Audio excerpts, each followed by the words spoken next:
This newspaper has even lent me a word processor to do it on, to save me having to get my neighbor Doris to write it out longhand.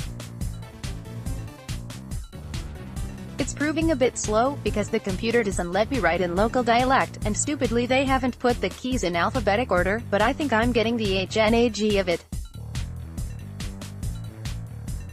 So, over the coming weeks I'll be analyzing the state of the nation and telling it how it is, commenting on all manner of very topical subject matters, politics, scandals, the NHS, crisps, you name it. And, unlike other columnists, I won't be hindered by the curse of political correctness, or, as it's usually known in the black country, lying. That's because I don't care if I get sacked. Welfare has always been very good to me. Sadly, I've already missed out on the chance to comment on a couple of recent big patriotic events. There was the royal wedding, of course, in which Prince Harry proved that being a ginger role model with a beard needn't be a disability when he married his beautiful bride, megalomaniac. And before that, we had Eurovision, where once again the UK entry managed to live up to its full potential by coming nearly bottom. I'm not even sure why we were in the competition, as we'd voted Brexit. Presumably it's just for a transition period until Theresa May negotiates entry to other song competitions in China, America and the rest of the world, where they wouldn't impose such harsh tariffs on our pop music. Anyway, I'm sure there'll be plenty of other big topics to have my say on in the coming weeks, not least in the world of politics. I recently launched the world's first virtual political party on Facebook, for folk that hate politics, politicians and political correctness, in fact anything with the word political in it. The Yum Yum Party will be the voice of the people, the forgotten souls who look on in awe as their so-called leaders seem increasingly desperate to prove that common sense is now overrated.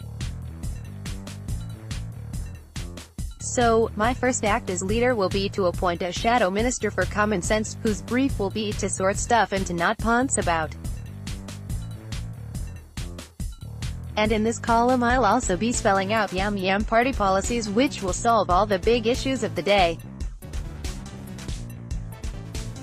This will include a handy black country guide to negotiating Brexit using just 2 words, policies for getting more money into the NHS without charging 86 quid parking to visit a sick relative, a way to solve the problem of overcrowding in prisons by turning whole cities into prisons. I have a few earmarked for the trials, and a new law that would make it a hate crime to take offense at a joke that a random jury of 12 black country folk in a pub think is funny.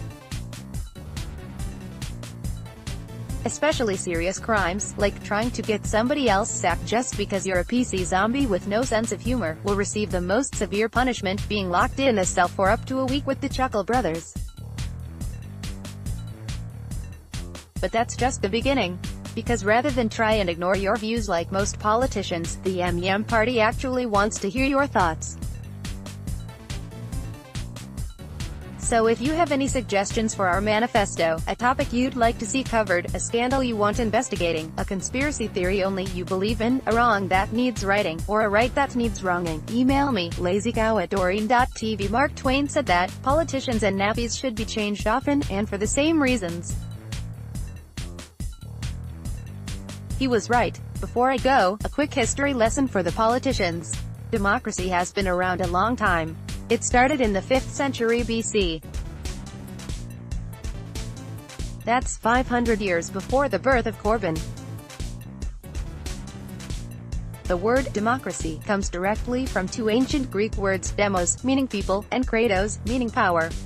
Demos, kratos, democracy. It literally means people power. It does not mean power to the politicians. They'd do well to remember that. The fight back begins today. It'll be fun. See you next week. Tara a bit. Dear Doreen, I've worked hard all my life, and I'm worried I'm going to lose my house and life savings to pay for care when I get old.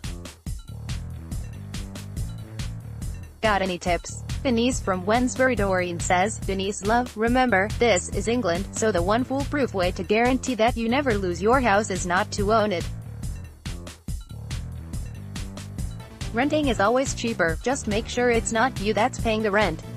Please note, Doreen is not regulated by the FSA.